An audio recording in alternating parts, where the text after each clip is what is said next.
Without further ado, let me introduce today's speaker, Dr. K. Madhavi. Dr. K. Madhavi completed her bachelor's degree in the year 1992 and went on to complete her master's degree in 2002 and her PhD in the year 2011. She started her career as a physiotherapist and moved on to serve as a professor and principal in many universities. Dr. K. Madhavi has established various clinical physiotherapy specialty departments and has guided various undergrad, postgrad, PhD courses and research projects. She has organized and conducted various physiotherapy camps from rural to urban community level. She has been an academician in various universities and has attended various conferences, presented and published numerous papers, and has received several awards. She is now the president of the Andhra Pradesh Physiotherapy Association and the IAP South Zone chairperson for the Grievance Committee. Now over to you, ma'am, for the session. Thank you, Purnima. Thank you, Amal, for inviting me and giving me a chance to present this topic. First, I would like to convey my regards to all my teachers on this occasion of Teachers' Day and to all my colleagues. Thank you, Amal. First, when Amal asked me to present a topic on webinar, I was thinking of cardio topic. And I was thinking what topic to be presented in cardiorespiratory. Then I thought it is one thing which is very important in our profession is exercise prescription. Why I have chosen this topic is most of us, when we treat a patient or when we try to see a patient in ward or in a house, we go see them, test them, assess them, evaluate them, and start doing exercises or whatever the type of therapy which we want to give. I don't know, but I've seen most of us have not put a pen on paper and start writing the history, examination, and the prescription. This need, and it is very important to be practiced in our profession. That's what I thought. Let me talk about this therapeutic exercise prescription. Unless you put the things on paper, it is not valid or it is not being approved scientifically by the peoples in the various profession. Whatever the profession it is, either medical, physiotherapy, or whatever it is, unless you put it in paper, nobody believes that it is true. And that is the reason now research publication has come such a boom into the health sector. So let us see how this is very important and how it gets recognition for an individual in a profession. Today I thought, let us go through this therapeutic. I have given this abbreviation of my own of therapeutic, where T means let us go about theory, where I'll try to define what it is, what benefit is prescribing the exercise, and why we should know the etiology and screening before you go for a prescription, and try to understand the healing process. H means the different phases of healing process, that is tissue healing, mobility phase, performance initiation, performance improvement phase, and advanced coordination. E means exercise prescription. In this, we'll see what are the different type of exercises which we can see and how to prescribe this exercise using FIT principle.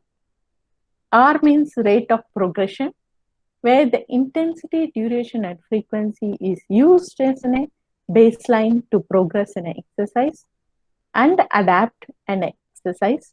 You plan in such a way how to start, what type of exercise to be started, and how to move on, and put in a short-term goal or in a mid-term goal or long-term goal, and plan the things according to the individual patient requirement and physical and physiological and psychological basis.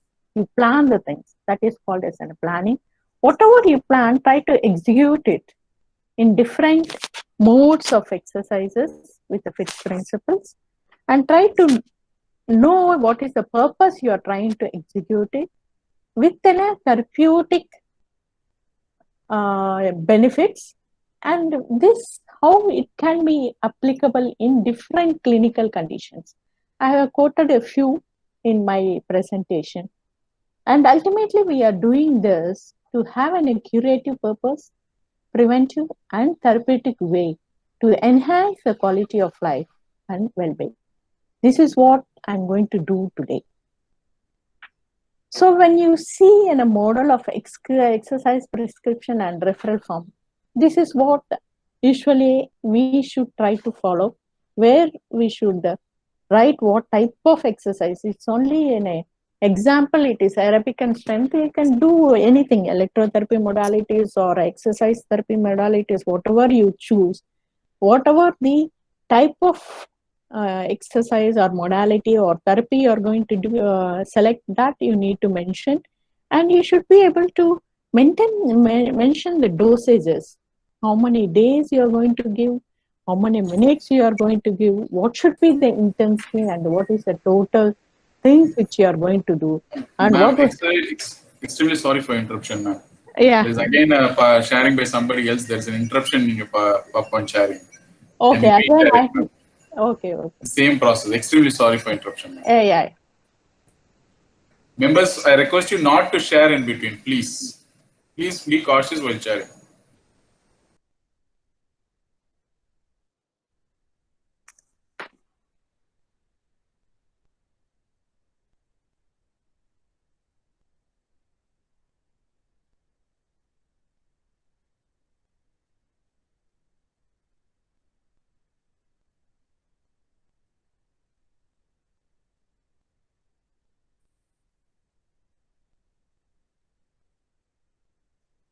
మళ్ళా పోయి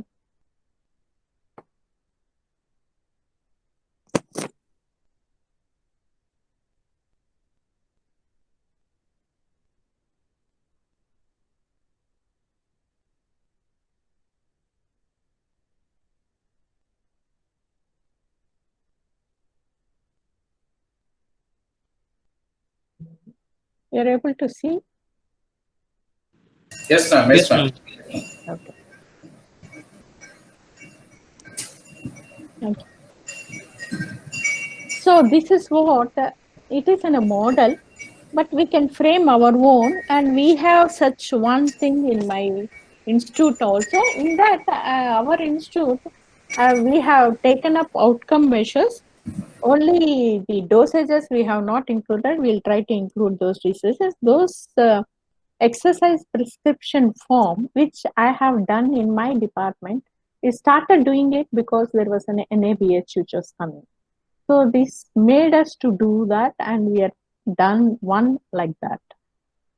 So when they have asked how you do it, and the NABH inspector also was asking how you are recording it and how you are following up, we have to show the OP or prescription form, and we are maintaining the same. So let us see what is meant by therapeutic exercise. It is one of the core skills a physiotherapist acquires, upon which the profession of physiotherapy is basically involves movement prescribed to correct the impairments, restore the muscular and skeletal function, and maintain a state of well-being. So why we need to know about exercise prescription? It is a systematic performance or execution of planned physical movements, posture, or activities which intend to enable the patient or client to remediate or prevent impairments, to enhance the function, reduce the risk, optimize overall health and fitness and well-being. Therapeutic exercise prescription must always consider the activity in terms of dosage. So before we prescribe the exercise, we should try to understand what is the underlying disease process of an individual, and what is the exercise physiology which is going on in an individual or in a body. What is the biomechanics of the part which I'm going to be treated, I have to treat? What are the physical principles which I should know before I select the modality or mode of exercise? And what are the evidence-based supporting area which already many of them have done it and proved it, and how far it can help me to treat in a patient? So you choose the best out of it. And awareness of psychological safety issues. You should understand whatever the modality or treatment you plan, you should try to understand the patient and implement. All of a sudden, you cannot start doing the exercise. So we generally see when a patient enters into a clinic, I usually observe that, yes, come, you have back pain, lie down on the couch. Where is the back pain? Oh, it is in the lower back. Get a short wave diathermy or IFT, put it on him, and start. Yes, your treatment regime is over. Come tomorrow at the same time. This is what usually we see. What the conversation between a physiotherapist, physiotherapist, and as well as the patient. But patient is not in a robot or it is not in a doll. The number of ailments or many of the ailments which a patient comes is more of psychological. And pathological is only the 20% and 80% or more of psychological. So we need to spend 5 to 10 minutes within a conversation, collecting the history, the signs and symptoms, observing the patient, how he is reacting to our conversation or questions, and try to understand, and then make the patient feel comfortable and let him relax. And then we have to start giving advice to him, what is exactly required for him. And with this conversation, we should be able to analyze what is the exact problem which the patient is having, and slowly try to analyze and start planning the treatment for the patient. This is what is very important before we plan an exercise.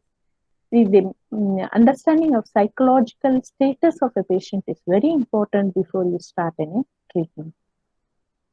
So when after trying to understand the psychological status, understanding the physiological as well as the pathological process, then we should try to prescribe or try to plan what is required for a patient. So what is the benefit? Why we need to prescribe an exercise? You should, because it is in a systematic performance or execution of a planned physical movements, posture, or activities intended to enable the patient to prevent impairments, to enhance the function, reduce the risks, optimize overall health, and enhance fitness and well-being. And it has to be done in the term of dosage. Why this is required? Because nowadays we see most of the clients or the patients coming to the department or employee, and most of them are software or in a government or a private one, where they need to submit the certificate that they are undergoing the treatment, and they have to avail a leave. So we should be able to assess a patient and give a detailed prescription such that he can submit an official document and get an avail and a leave. And he also wants to know how many days he has to progress with this type of treatment. So for all this, we need to write a systematic prescription.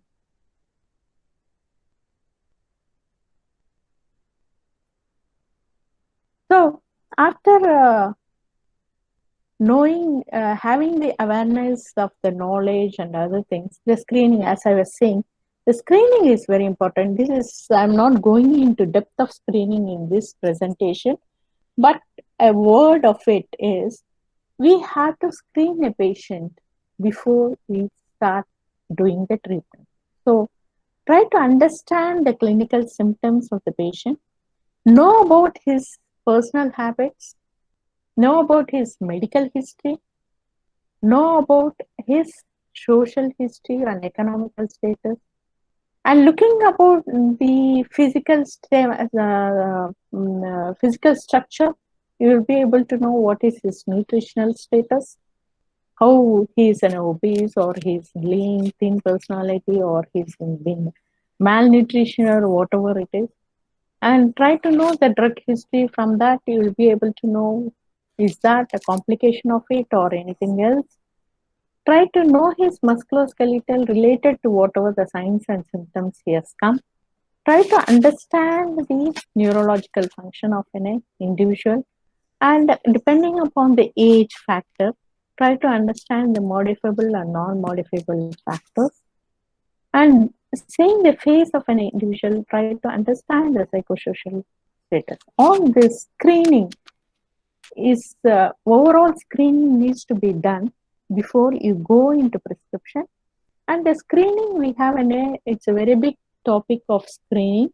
Exercise testing and screening is a very big topic, but in general, we have to screen the musculoskeletal, neurological, and the general health status before we go into an exercise prescription. In healing process, I was saying we have to understand the healing process.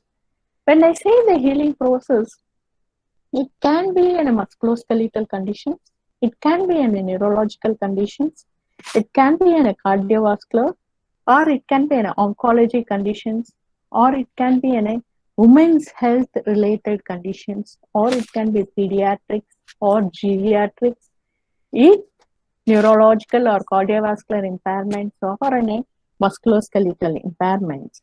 Whatever the clinical condition it is, try. The first thing is the healing process, or we can classify the conditions as traumatic and non-traumatic.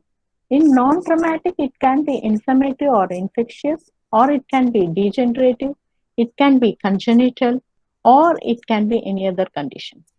Accordingly, we should try to understand the etiology and pathology. Here in broad, I'm trying to explain the healing process, which we need to correlate with exercises or prescriptions. We have to do it with related conditions, whatever it is. If it is inflammatory, let us try to understand the healing process of inflammatory or infection. If it is trauma, try to understand the healing process of trauma of different structures, either the tissue or an organ or a tendon or a bone or whatever it is. So try to understand the underlying pathology. So when we say the prescription depends upon this chronological way, the first process is in a tissue healing, then comes the mobility, then comes in a performance initiation, stabilization and motor control. The next is performance improvement, and last is advanced skill, agility and coordination. So in a tissue healing phase or in an inflammatory phase, we always do some exercise. But we have to see which phase we are trying to deal the patient. According to the phase, we have to frame our exercises. So in an inflammatory phase, we do the muscle contraction in a pain-free range of motion to minimize the fibrosis. Early muscle injury rehabilitation improves return to sport time frames. However, if pain is reduced in this stage, it may promote further tissue damage. Then you have to be conducted in a passive range or active range or assisted active range, whatever it is. You need to correlate with the signs and symptoms. Apply a gradual increase in stress on tissues to promote mechanotransduction and Wolff's law, tissues response to the stresses placed upon them. In a proliferative phase, the maximum strength hasn't occurred during proliferation. The tissue integrity is restored within type 3 collagen before it is replaced by type 1 collagen in the repair and remodeling phase. Therefore, a range of movement and strengthening exercise must be continuously monitored for aggravation of symptoms or signs of inflammation. Why I'm trying to explain this? Because most of the patients, when come to the department after post-traumatic mobilization, we see them putting on to the wax and then starting mobilization. And that mobilization, each individual starts trying to do as much as possible. One student start or one therapist isometric, one starts doing isokinetic, the other wants to do in a quick recovery, starts mobilizing as much as possible, irrespective of thinking what phase the patient is. And that is the reason we need to understand this when we are trying to deal a patient. As the remodeling phase begins, more aggressive active range of motion and strengthening exercise should be incorporated and realignment along the lines of stress. So, range of motion and muscle contraction exercise are valuable intervention, although risk of further injury still exists and can ultimately delay tissue healing. Intensity should be very low and duration kept short with continuous monitoring of patient symptoms, and progressively increasing the intensity is still very important. The next phase. So initially we have seen the first phase of it, healing. The second is the mobility phase. Here you try to include RYM exercise, do some stretching exercise or even eccentric exercise for the mobility. Determine which RYM is used depend on patient irritability and what type of mobility impairment is present. If there is mobility restriction, orthokinematic limitation or limitation needs to be assessed. Forcing joints through bony restrictions, recent trauma, acute inflammation or infection is contraindicated. So furthermore, mobility exercises are not required in all patients. Example, patient with spinal cord injury may not benefit from stretching of the hamstrings as they may utilize them for stability in sitting.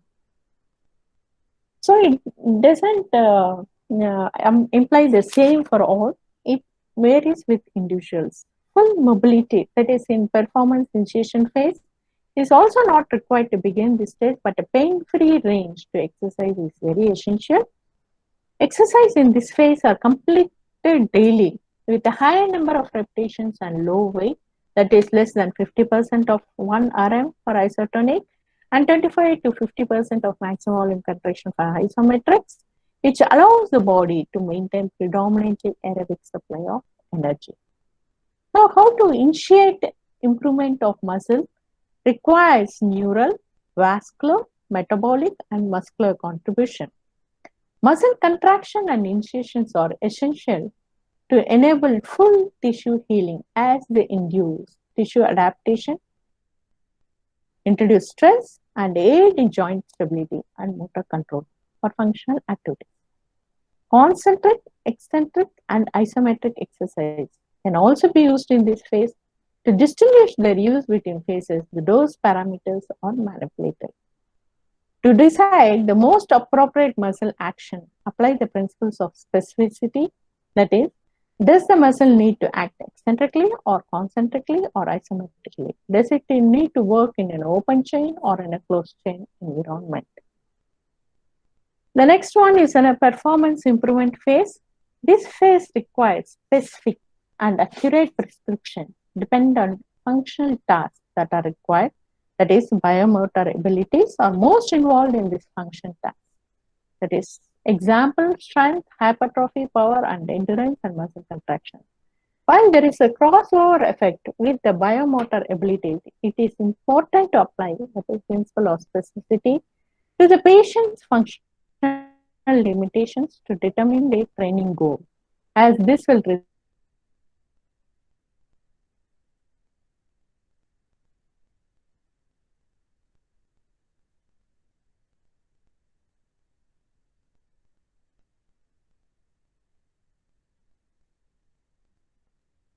in best outcomes, daily loads.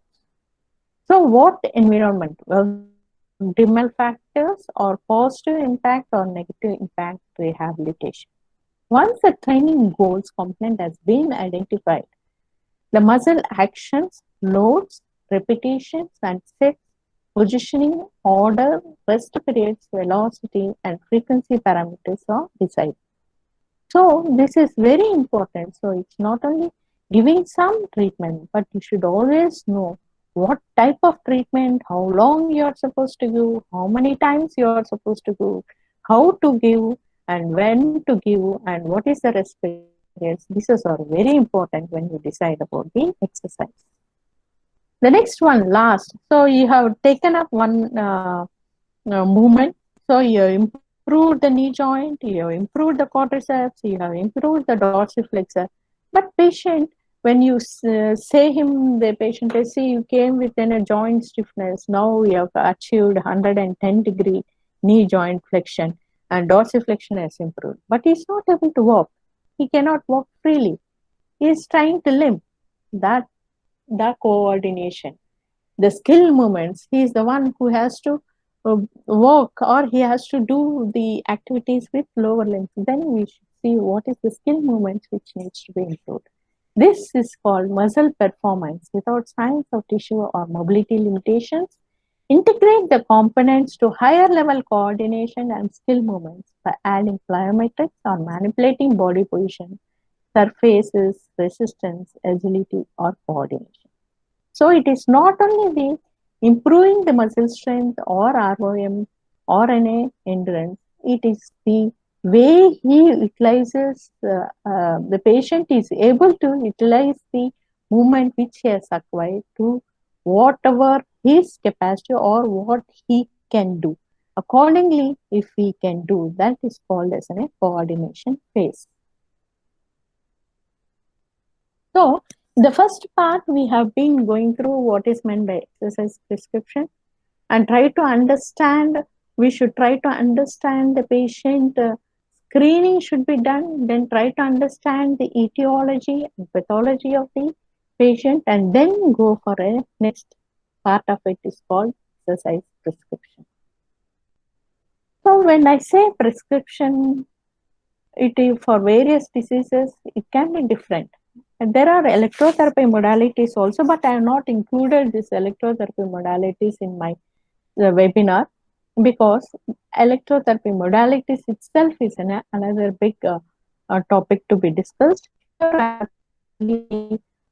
Major part as an exercise. So the different types of exercises can be prescribed. You can prescribe aerobic, resistance, combined aerobic with resistance, home-based, multimodal, and other exercises, depending upon which system you want to deal, either with cardiovascular or respiratory, genitourinary, musculoskeletal, metabolic syndromes, nervous system, or oncology, or the fitness, health and fitness. And if the listeners or students, they may ask, Madam, you're not included free exercise, active exercise, active assisted. Yes, it all comes under the exercise, whatever the exercise it is. As we have studied in the basics, either the mobilization or active exercise or passive movements, isometric, isotonic, isokinetic, all those can be included in the exercises. So the components of exercise prescription, always we have to do within a warm-up. As we all know, anything we cannot do it all of a sudden. When we go somewhere that is new college, you need some time to get adjusted to the college, and then there is a freshers day, and then they get accommodated with seniors or their colleagues. It is the same. Our body has to get accommodated with some part of exercise. We need to do warm up, then do some conditioning, do cool down, and before that you have to do a stretching. So the muscle length needs to be maintained through the flexibility exercises and stretching. Then do the warm up exercises. In warm up itself, we have stretching and flexibility exercise. Then do a warm up. Then do the conditioning exercise, whatever is required for a patient. Then do a cool down exercises.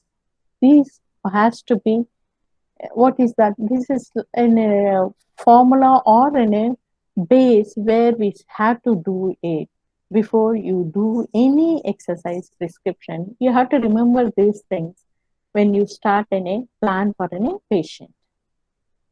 So when you have selected in a group of exercises, whatever you want, or group of activities which you want to put it onto the patient and try it out to the patient, then you have to know or use this fit principle. How often I have to do this exercise? How hard or how intensified this exercise should be done? How long I have to do with whatever the type of exercise which you have selected, and put it to the specific adaptation to imposed demand, that is as per the requirement of the patient.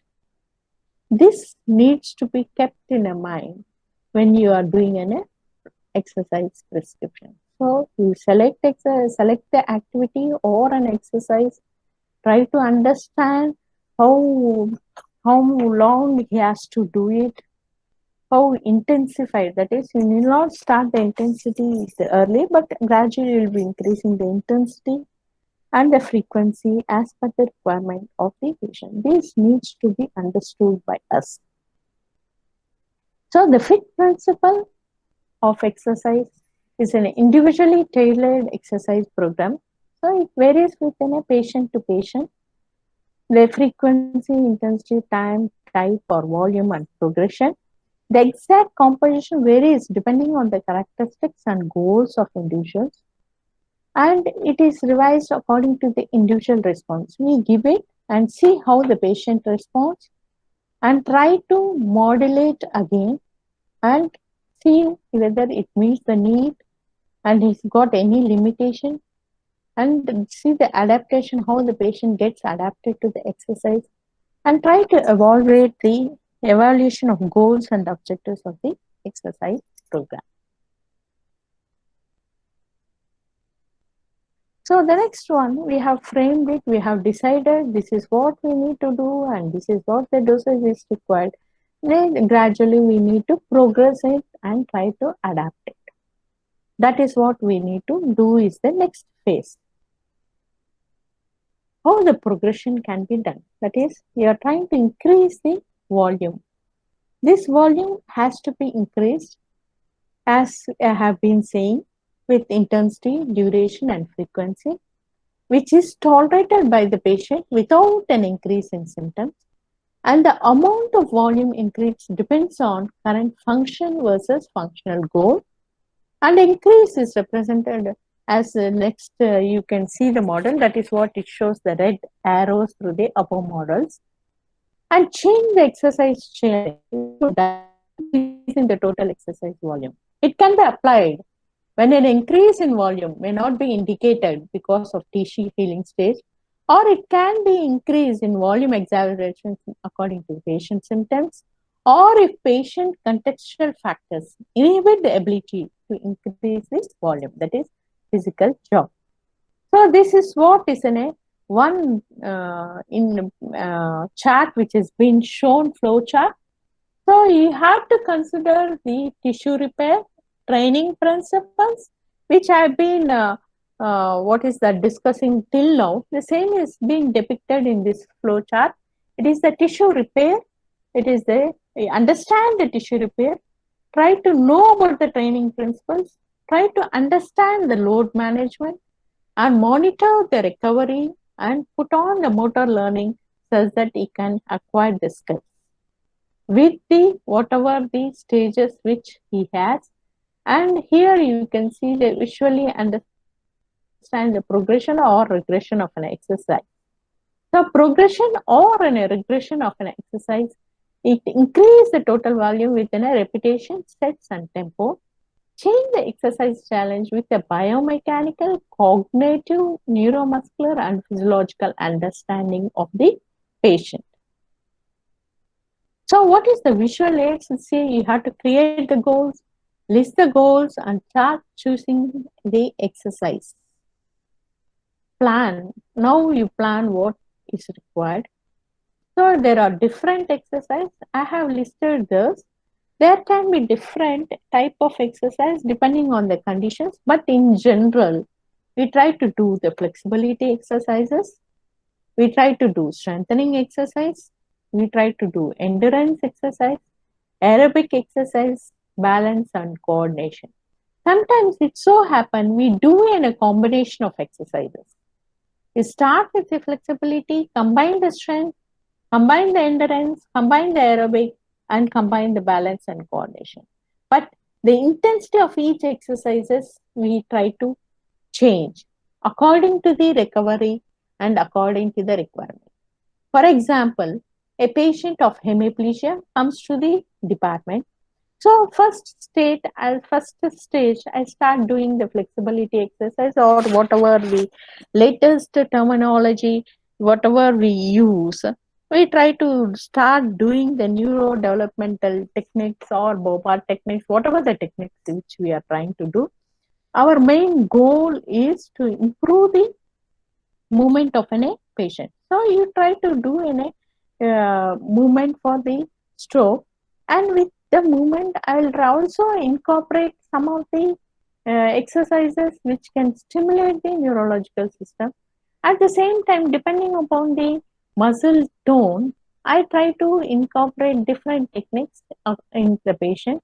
And as per the latest researchers, I try to do even the combined movements to enhance the skills.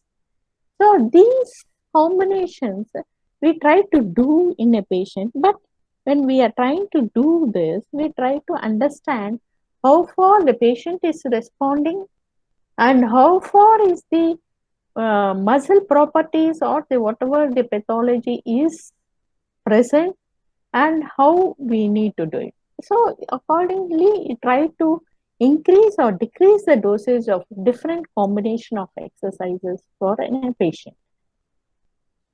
And considerations to acknowledge when creating an initial program with a goal to challenge the individuals to expand the training volume and to bridge the gap between current and desired function.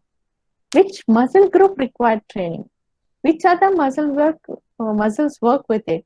And which contraction type is needed for functional activities? What range or position does the muscle have to function? And what speed? And what is the type of training required? Strength, endurance, power, or hypertrophy? What is the patient's training history or current status? And what is the most appropriate way to load the tissues for the patient given history or current? What precautions or what stage of healing is mostly likely? For example, I would like to say a patient with an post-operative cardiac conditions. He has undergone open heart surgery, and we go and see the patient as per the theory knowledge and textbook, and as like our webinars, we try to go and see, try to understand the patient. Oh, a patient has undergone surgery, and today is the first post-operative day. Still, tissue healing is going on. So I have to decide whether I need to give breathing exercise or whether I have to do chest mobility or whether I have to position the patient or make the patient sit. These are the various questions which go through in the mind of a student. So then they don't know what to decide and how to incorporate all these things when you're treating a patient. So these things you try to understand, try to observe the things and start treating the patient as per the requirement. So when you see in a post-operative cardiac condition, there the first phase we always see is whether the patient is stable or not.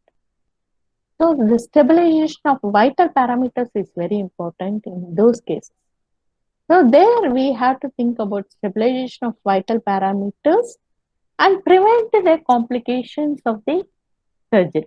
This has to be the primary goal in our mind when we are treating a CABG patient or in a post-operative open heart surgery, or when you are treating a patient with a post-operative cancer patient, that is either the breast cancer or it is a patient with an oral mucus cancers.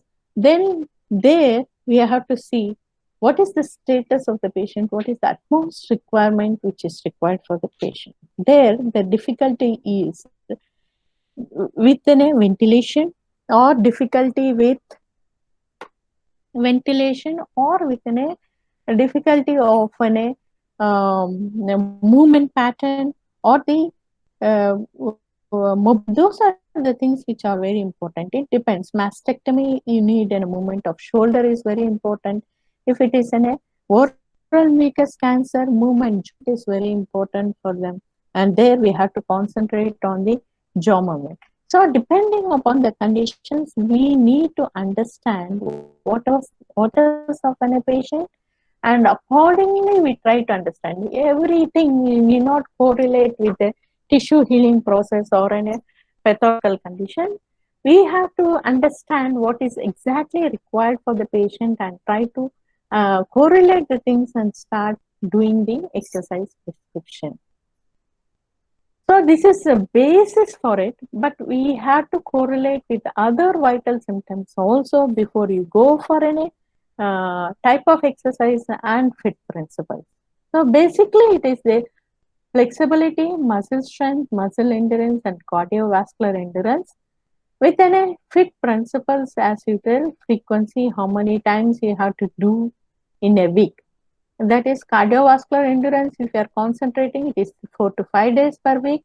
Flexibility, it should be a part of every warm up and cool down, but at least 3 days per week. Muscular endurance, 3 to 4 times per week. Muscular strength, 3 times per week. Intensity, you should add more intensity as the student becomes more fit. That is for the normal individuals. Static stretches, you should hold for 15 to 30 seconds. Muscular endurance, 15 or more repetitions, 1 to 3 sets, less than 60% of predicted maximum repetition. Muscular strength, 8 repetitions, 1 to 3 sets. So what are the type of activities which can be included in cardiovascular endurance? You can see the running, cycling, swimming, biking, all this comes under the cardiovascular. Flexibility, control stretches with gymnastic, pilates and whatever the different type of exercises. Endurance, you can use medicinal balls, resistant bands, free weights, sprinting, sit-ups, planks, push-ups, etc. And different types of Tera bands or resisted bands or free weights can be useful for strengthening exercise. The time, at least 30 minutes of continuous exercise to improve cardiovascular endurance. Flexibility about 10 minutes, muscular endurance about 30 minutes, and muscular strength about 15 minutes. This can be done, this also can be done in combination, or it can be done in a circuit way where I can do the cardiovascular endurance 2 to 3 days in a week and muscular strength and endurance 1 or 2 days in a week. This can be in a combination which can be done according to the requirements of the patient. So how to execute it? So as I was saying, you have to decide how many days per week, how many minutes and how total minutes and recommended intensity and rest time between sets and any recommended exercise. So here this aerobic exercise, flexibility exercises, resisted exercises, we'll see in summary how this fit principle fits into this aerobic or flexibility or resisted exercises or neuromotor exercise. And this we'll see in the next slide with the summary of it. I think it is clear. Frequency. So if it is an aerobic exercise, how the fit principles fit into it. You do more than 5 days in a week if it is going to be a moderate. 3 days in a week if it is going to be vigorous, or a combination can be done. Intensity, moderate or vigorous intensity is recommended for most adults. Light to moderate intensity may be. Hello. Time. See, this intensity, it all depends upon VO2 max calculation or MET value calculation or rate of perceived exertion calculations that I have not put up here. But intensity is calculated according to the MET, VO2 max or rate of perceived exertion or target heart rate. All this can be used as an outcome measure to calculate the intensity, which in detail I have not mentioned in my slides. Time, 30 to 60 minutes per day of purposeful moderate exercise or 20 to 60 minutes of day of vigorous exercise or combination Less than 20 minutes of exercise per day can be beneficial, especially in previously sedentary individuals. And you have to do a regular, purposeful exercise that involves major muscle groups and is continuous and rhythmic in nature. Because a target volume of more than 500 to 1000 minutes per work is recommended. Increasing the pedometer step counts by 2000 steps per day to reach your target of 7000 steps or more than 7000 steps. Exercising below these volumes may still be beneficial for individuals unable or unwilling to reach this amount of exercise. You have to see the pattern. Pattern may be performed in one continuous session or an interval session or a multiple session, but that should be more than 10 minutes to accumulate the desired duration and frequency. And progression, a gradual progression of exercise volume by adjusting the exercise duration, frequency, and intensity is reasonable. So if we do, so last slide we were discussing about aerobic. This is about resistance exercises. In resistance, each major muscle group should be trained 2 to 3 days in a week, 60 to 70% of repetition maximum if it is moderate to vigorous, 40 to 50% if it is very light to light intensity, and if it is less than 50% light to moderate to improve the muscular endurance. If in an older adults to improve power, it is 20 to 50% of repetition maximum. Time, no specific duration has been identified for effectiveness according to the literature. Type resistance exercise involving each muscle groups are recommended. Multi-joint exercise affecting more than one muscle group and targeting agonist and antagonist groups are recommended. Single joint exercise targeting major muscle groups may also be included in resistance training program. 8 to 12 repetitions are recommended to improve strength and power. 10 to 15 repetitions are effective in improving strength and middle-aged and other individuals. 15 to 25 repetitions are recommended to improve muscular endurance. Sets, 2 to 4 sets are recommended for most adults. A single set of resistance can be effective, especially among older and novice exercisers, and less than 2 sets are effective in improving muscular endurance. Pattern, rest intervals of 2 to 3 minutes between each set of repetitions are effective. A rest of more than 48 hours between sessions for any single muscle group is recommended. So a gradual progression is done according to the intensity, duration, and frequency. The next, as we have done with aerobics resistance, here is the flexibility. So flexibility also is done 2 to 3 days. You have to stretch to the feeling of tightness, holding a stretch for 10 to 30 seconds, and for may comfort is recommended 30 to 60 seconds for older individuals. That also gradually you can do it, not all of a sudden. And for PNF stretching, 3 to 6 seconds light to moderate, and followed by 10 to 30 seconds assisted stretch is desirable. For each major muscle tendon unit is recommended. Static flexibility, a dynamic flexibility, or ballistic flexibility and PNF, whatever it is, very effective. And it is to perform 60 seconds and repetitions 2 to 4 times is recommended and is more effective. And methods for progression is unknown. But what I feel, this flexibility, it depends upon individuality. When you start doing it, stretching and start maintaining this, if flexibility is usually is maintained unless it has got pathological reasons like spasticity. Neuromotor exercise evidence based. This is done more than 2 to 3 days. An effective intensity of neuro is not yet being determined, but 20 to 30 minutes per day it is required.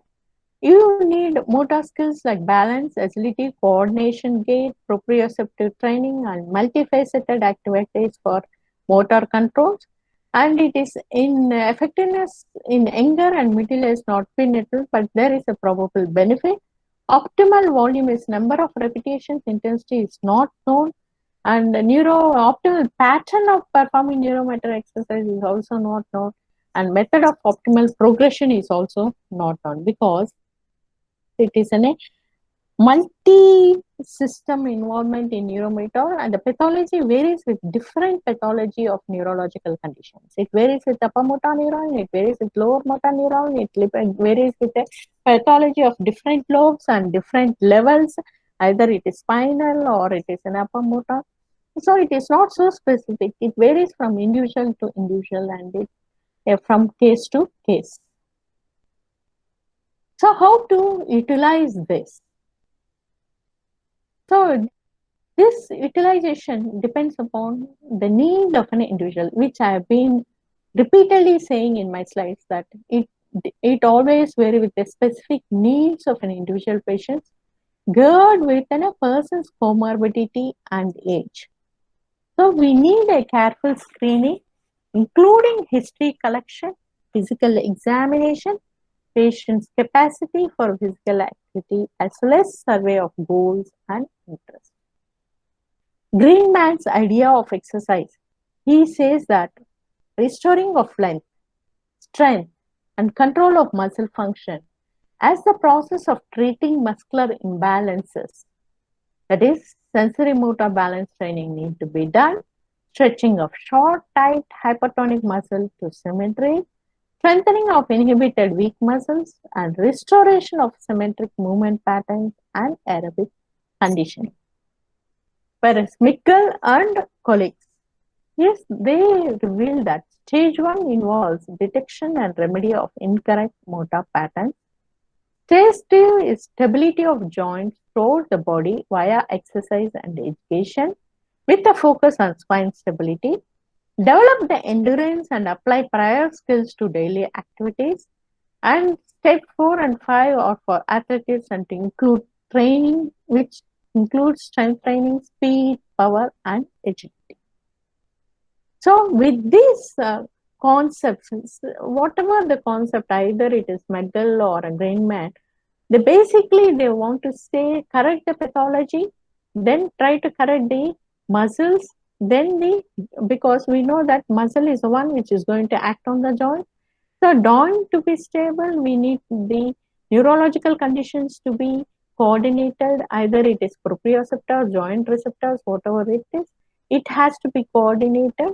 With whole coordination only, if it is done, then we have to do with the coordination exercise. Individually, we try to identify the problems and at last coordinate everything to get a goal or achieve whatever required.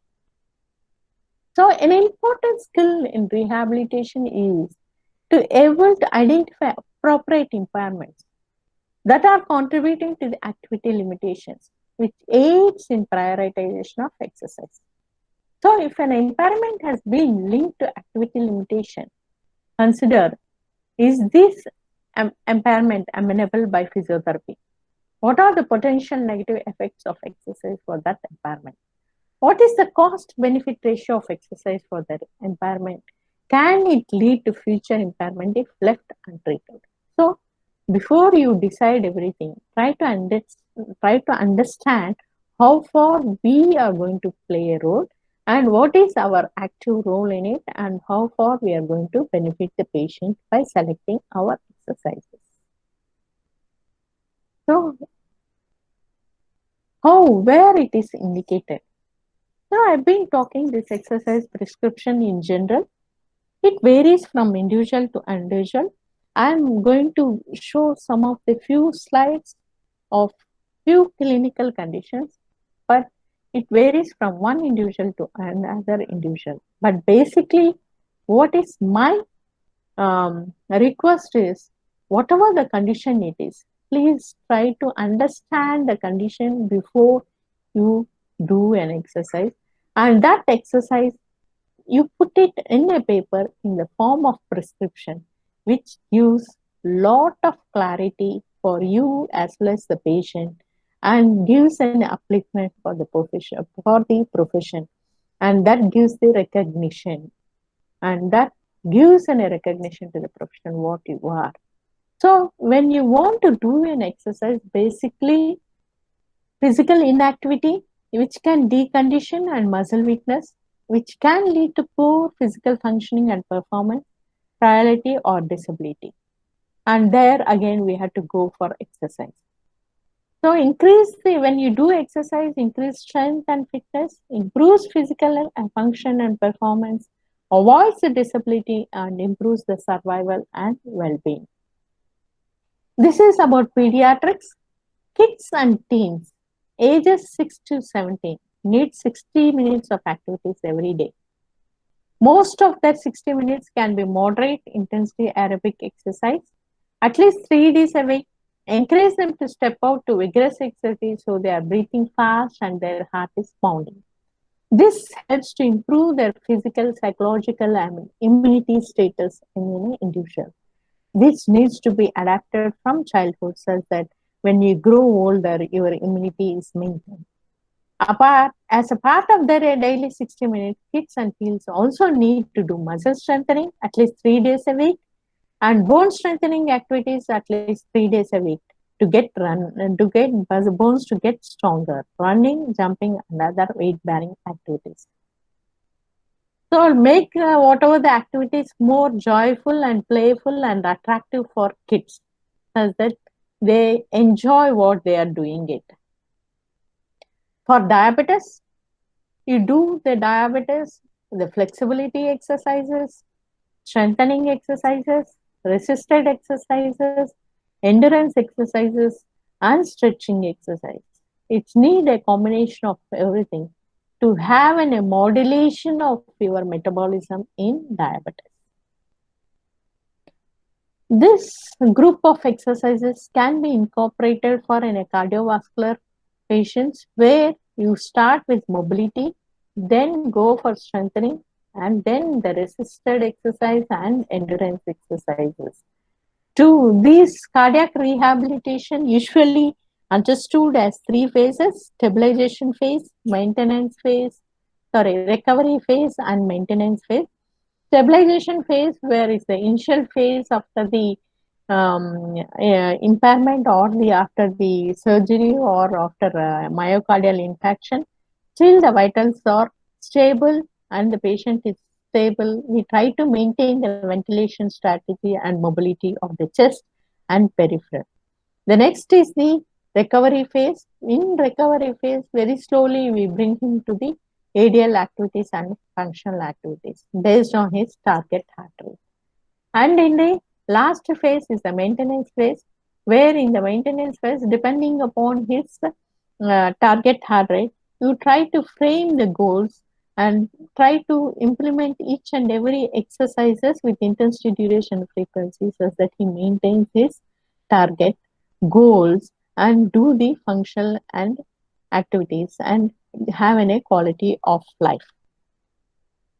Stroke, as stroke is also in a multiple faceted, it needs, depending on the tone of the muscles, either you have to do a stretching if there is going to be a spasticity, if it is going to be a flaccid, slowly improve the strength of the muscles, and you start doing coordination, balancing, weight bearing, and fine motor skills. These are all combinations with the different techniques of neuromotor can be incorporated depending on type of the ailment which the patient has and the requirement. You have to decide what type of combination of exercises which is required with the frequency, the intensity, duration, and the time period. And when you are calculating this, you also need to calculate the target heart rate and then prescribe the exercise for the stroke. Of course, flexibility exercises and stretching exercises is also very important. The next is the pulmonary rehab. When you see a pulmonary rehabilitation, that is, nowadays we see a lot of COVID patients with lung impairments, and many of us now realize what is the importance of breathing. Breathing is very important, maintaining the ventilation, which is very important, and which we are trying to insist. So the bronchial ventilation and bronchial hygiene is very important to survive. So the simple breathing exercise controls whole life. The oxygen transport from the nose enters into the lungs, from the lungs to the body, body to the heart, and from the heart to the body again. And this oxygen molecule makes a miracle and magic and wonders to live in a life. So this pulmonary rehab, it starts with a simple breathing exercise.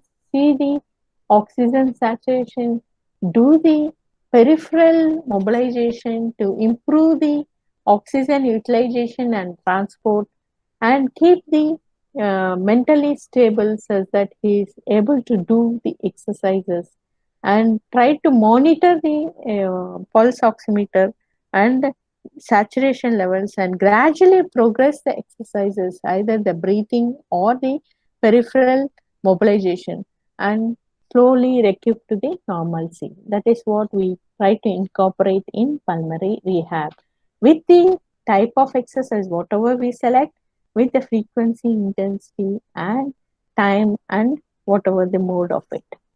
The next is the cancer. We see different type of cancers. Before there was a breast cancer which was very high. Now we see most of them are oral cancers. The next is gastrointestinal cancer, is the other cancers which we have been seeing nowadays. And these, whatever the cancers it is, we just see the cancer related fitness is very high, and the quality of life. That is, the patient undergo chemo and radiation therapy after the surgery, and the effects of chemo and radiation makes a lot of change in the quality of life and the physical function, and all this makes an individual go for depression and anxious, and complications like lymphedema and bone health and sleeplessness. So for this, we need try to incorporate some physical activities.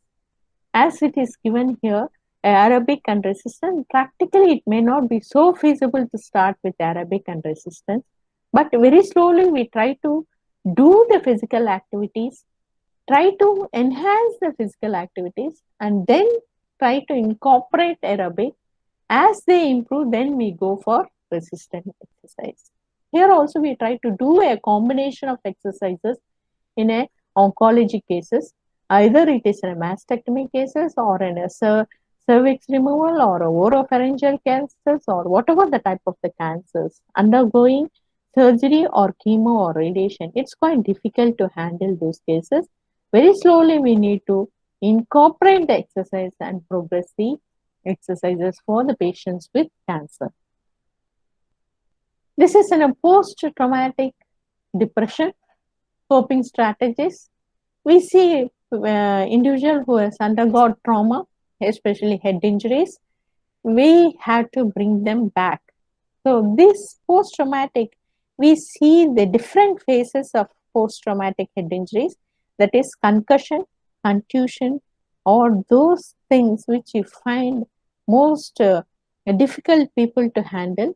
In concussion and contusions, we see them getting irritated, and they try to do the movements aggressively also in concussion and contusion. But they either go aggressive or irritative, or they go for an depression stage where they are not able to move it. And as is shown in the picture, a lot of things needs to be incorporated, like as it is shown, counseling has to be done, lifestyle change, mindfulness, exercise, spend time with people. So practically I've seen most of the many of the post-traumatic conditions, that is head injury, some respond with music, some respond with an socialization, and some respond with an counseling, some respond with lifestyle. But with combination, definitely they improve and they come out of the depression. Brain damage. This brain damage can be ischemic, or it can be hemorrhages, or it can be bleed. Whatever the cause may be, you find there is a motor control is lost, and there is either a muscle weakness or an spasticity. So it starts with ICU. You find when you enter into an ICU and see neurology patient lying in a bed, either it is hemiplegia or it is right side or left side hemiplegia with ventilatory problems, that is difficulty in breathing or difficulty in speech or difficulty in swallowing. For them, as it is shown, whatever the muscle weakness or it is a spasticity, we try to do the physiotherapy from the day one they have been admitted into the hospital. Start mobilizing the patient, start doing some movements to the patient, start doing some combined movements to the patient, started talking with the patients, and started interacting. But ultimately, our aim is to mobilize him. And there is a remodeling, contractures, all this combination is done to recover or to make the patient come back to the normal. So it is started once the patient is stable within 24 hours. The physiotherapy is started for all brain damage patients and see to that we prevent the contractures and maintain the muscular properties and try to maintain the muscular properties and bring back to the normalcy as early as possible according to the damage or the pathology of the patient. That is, we try to prevent most of the complications such that when physiotherapy is started in the early stage. And now the boom in the society is the weight loss. We have health and fitness clinic also run by in our institute. Exercise adherence is the most common problem in this obesity. Any patient doesn't get continue their obesity program or fitness program more than 3 months. So exercise adherence is a great challenge in this field, but we need to maintain it within different types of programs. So what is the best way to lose? Healthy diet, weight management, cardio training, calorie burning, drinking a lot of water, and not a sudden weight loss is not advisable. Only 5% is safe and advised, but this doesn't attract the public. But still, we need to educate it and maintain the exercise adherence, which is very important. And again, here the fit principle holds good for the patient. And try to select different types of exercises. Aerobic exercises, you select abdominal exercises, upper limb exercises, lower limb exercises, circuit training with resisted and strength training to incorporate the weight loss in the patients. So this is also one of the exercise plan which is done for the weight loss, where they do core workouts, 30 to 40 minutes cardio, upper body workouts or lower body workouts, and total body workouts. With the combination, definitely helps for the patients to maintain their fitness. This is for sports or any trauma, as we all of us know or well aware of it. We protect whatever when there is an injury, try to elevate it, avoid inflammatory, compress it, educate it, load it, optimize it, vascularize it, and do the exercise. With all this exercise, type of exercises, intensities, duration, and frequency, cognitive and behavioral strategy is very important to increase the physical activity. As we deal with students, we teach the students with different audiovisual aids, with different learning strategy and teaching strategies. But whatever you teach or whatever you try to incorporate or impart the knowledge, the learner should be able to catch the information what we are trying to impact. That depends upon cognition and behavioral strategy. It is whole same good for patients also. The cognition and behavioral strategy has to be evaluated and try to know about it. You have to enhance the self-efficacy, increase the individual confidence by increasing the physical activity, by ensuring goals are realistic, So it has to be realistic and watch others who are similar to have positive experience.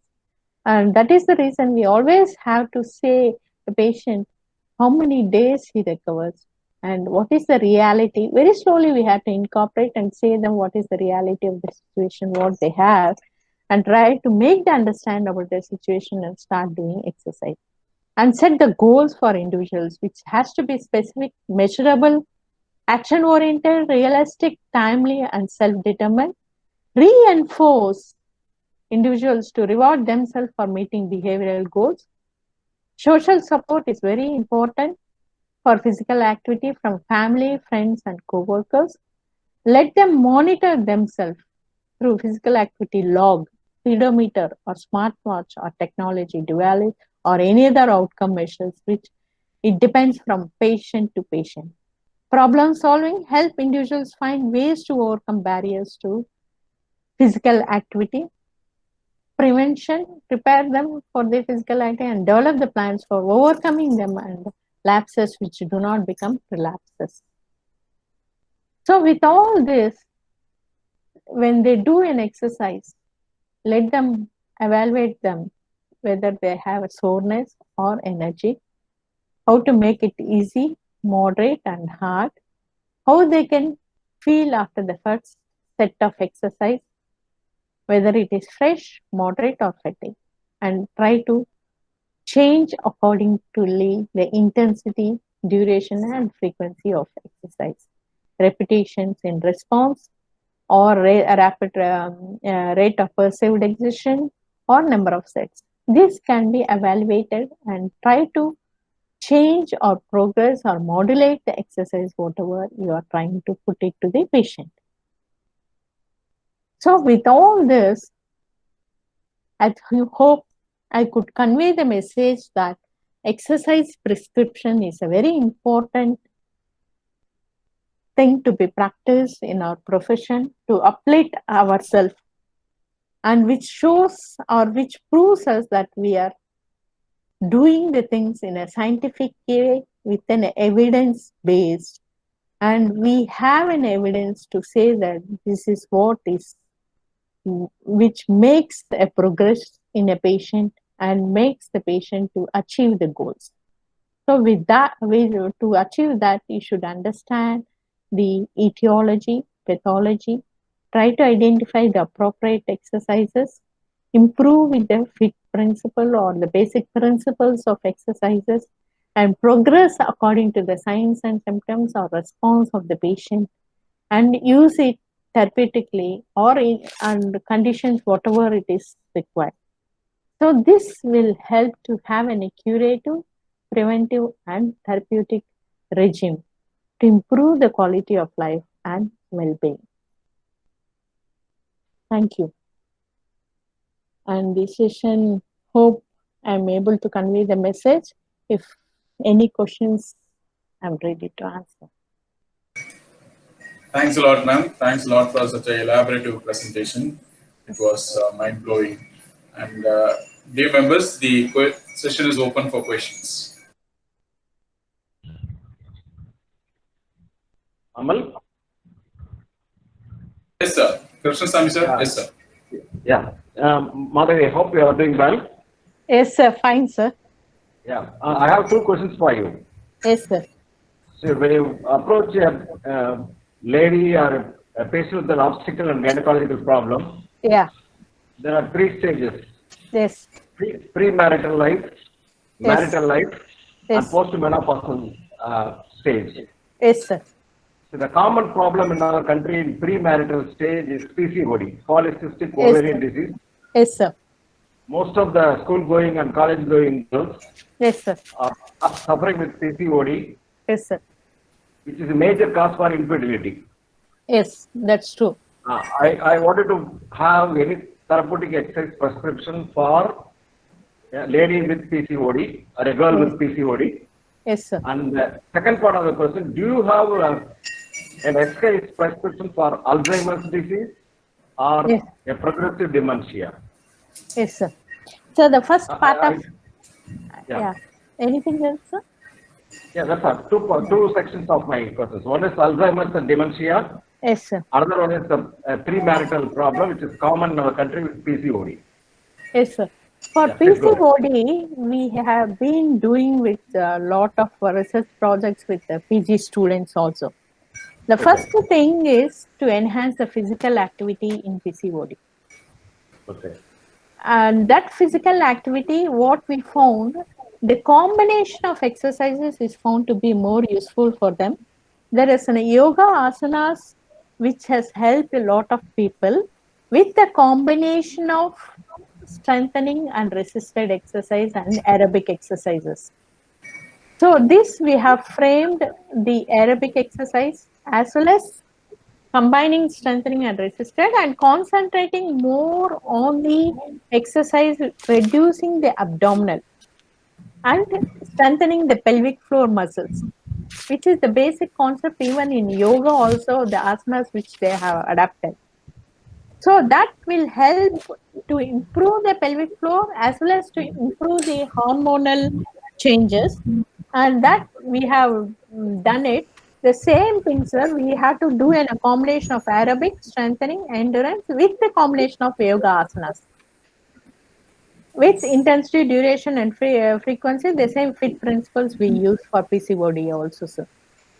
And for You, sir. sorry to interrupt. Do you send them for a dieting counseling with a Yes, qualified sir. dietitian? Depending upon their body mass index, most of them we find the people are obese, and we try to monitor their dietary habits. One is the dietary habits, the lifestyle modification. These two are very important in PCOD. So dietary and lifestyle modification has to be done. Lifestyle modification needs some counseling. That is very difficult and to change the lifestyle modifications. That we have been doing it, which is very difficult. And dietary is also very important, very difficult because most of them with PCOD have a habit of eating junk foods and lot of Yeah. cakes, pastries, bakery items, which are found to be the one of the reason for their obesity. So the body composition analysis is done for them. Dietary advice is done. Endocrinologist also we send them to the endocrinologist to see for their endocrinology review, and then we start with the exercises. We have done within a combination of endocrinologist, a dietitian, and yoga. And the next part, Thank you. Alzheimer's and dementia, sir. This Alzheimer's and dementia, we find very few people. Only the people come to the hospital only at the last stage. That is when the patient is immobile and bedridden and he is not able to breathe and they have a gasping problem. At that stage, they come and get admitted into the hospital. So we don't see the cases of mobile patients of Alzheimer's and dementia in neurological OP, especially in Tirupati.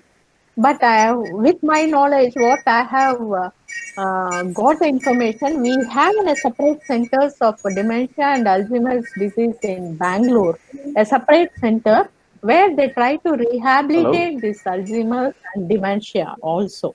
Okay. But for us in our SWIMS OP, past 25 years, we have not seen them with the mobile conditions. Only with the bedridden, they come to the hospital with admission. Excuse me, my question is, in a home atmosphere, a patient with Alzheimer's, most of the Alzheimer's, they don't hospitalize them unless they have some life-threatening complications. Yes, sir. Yes, sir. Most of the patients Alzheimer's will be placed at the house. Yes, sir. And medically, there is no treatment required. Yes, we need to maintain the mobility of the patient, sir. We, as they are more of bedridden, we have to maintain the ventilation. That is, bronchial hygiene needs to be maintained, and breathing component of it needs to be concentrated, and prevent the complications of bedridden. That has to be taken care. Okay. How about dementia? It's very difficult to interact with them. A person with dementia. Yes, sir. Yes, sir. Therapist will not be able to interact with them. How do you cope up with this scene?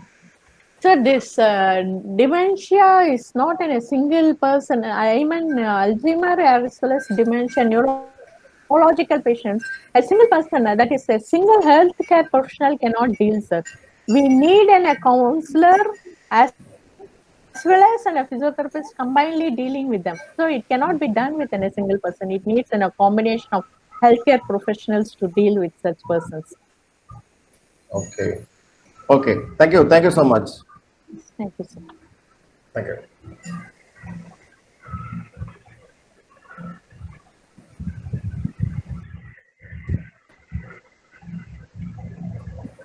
Any other questions?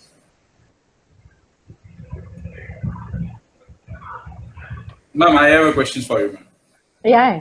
Yeah. Since like most of the time, like when you are talking about the cardiac conditioning, you were saying that 20 to 30 minutes of duration is sufficient. So Yeah. how do you determine this duration? On what basis you determine the duration as 20 to 30? Though it is evidence based, when you have to customize, I Yes. don't think everybody will be able to do 20 to 30 minutes. So how do Yeah. you prescribe? Actually, practically, we start only with 10 minutes, but target heart rate needs to be calculated. So you take a lot of outcome measures out there. One is the target heart rate is one of the easiest outcome measure which you can calculate. And according to the outcome measure, that is what is the target heart rate of an individual, then you start doing exercise and monitor the heart rate. And once they reach the target heart rate, you stop the exercise. That is how you need to monitor. It is verbally we say that it is 20 to 30 minutes, but it varies with individual to the individual. As per Carvenon's formula, target heart rate is equal to resting heart rate plus 40% of maximum heart rate minus resting heart rate. Maximum heart rate you calculate 220 minus age, and you have to use this formula and try to calculate the target heart rate. Or the simple thing, you cannot see in home target heart rate, or you cannot educate the patient about the heart rate. You teach them the rate of perceived exertion. So when they do exercise and there is an exertion, after 3 to 5 minutes, after stopping the exercise also, the exertion is not subsiding, you ask them to stop that level of the exercise. You understand what I mean? Yeah, I do. I need to understand that. And is it a rule of thumb that we always start with 40% of VO2 max? Initially, it started only 30% or 40% for all cardiac conditions or pathological conditions. If it is normal individual, we start with 50% of maximum target heart rate. Or if it is sports individual, it is 60 to 70%. So initially, we start with 30 to 40%. Provided the ejection fraction is normal.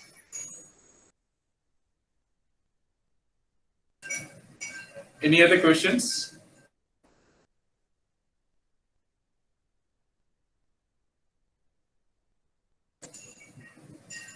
Members, you can ask your questions or drop in your question in the chat box.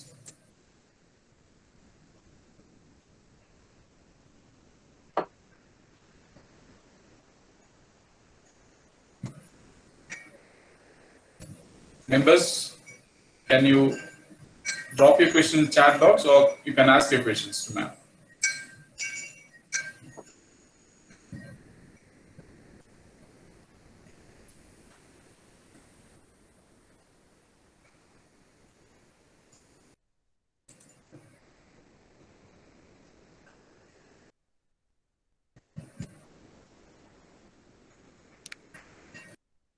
And since there's no question, I think I can go for one more question, ma'am. Yeah.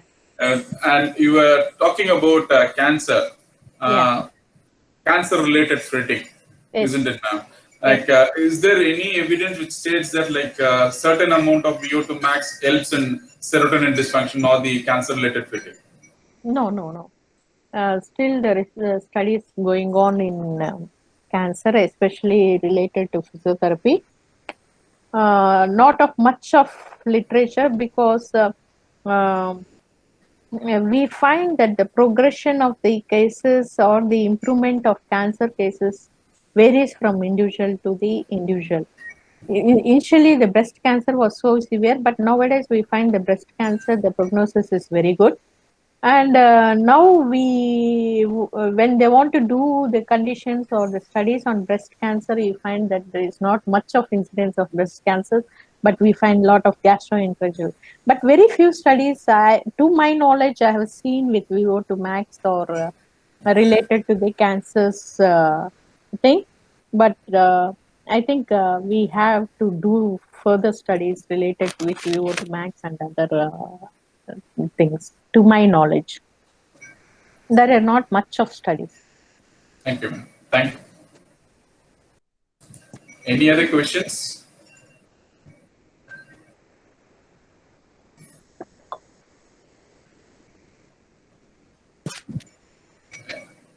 If there's no further questions, can we wind up the session, ma'am? Thank you very much. There's one question. There's one question for you in the chat box. Yeah. How to identify vitamin D deficiency in women and some exercise therapy? Vitamin D deficiency usually is done with a blood test. We have to do, and then you can also have a bone densitometer test done. And the most common complaints or signs and symptoms of vitamin D deficiency is fibromyalgia is the one complaint, and the fatigueness, and pains, bone pains. These are the signs, complaints usually with the postmenopausal woman.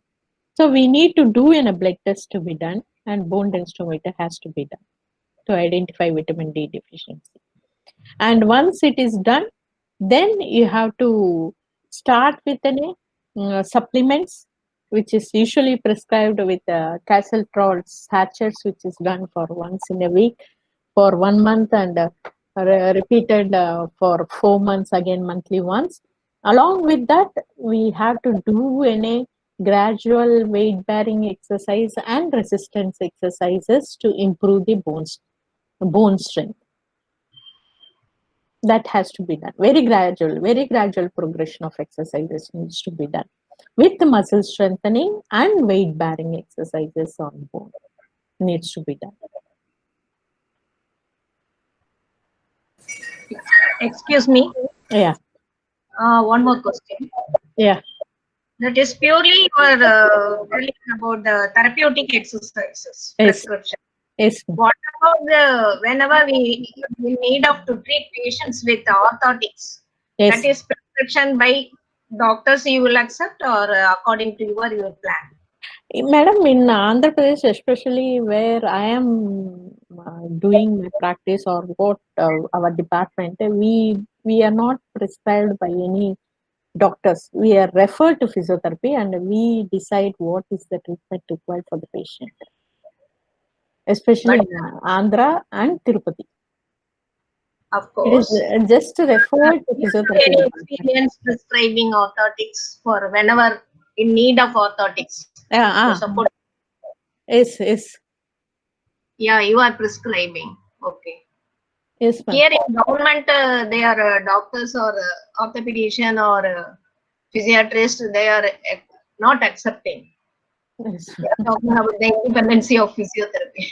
Mostly, we are fortunate enough that from starting, it has been habituated that we usually take an independency of prescribing the things for the patient. They don't object or just referring with the problems patient for physiotherapy. That is enough.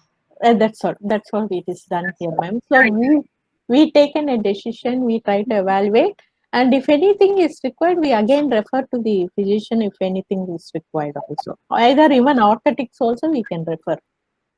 Of course. There is no objection. Thank you.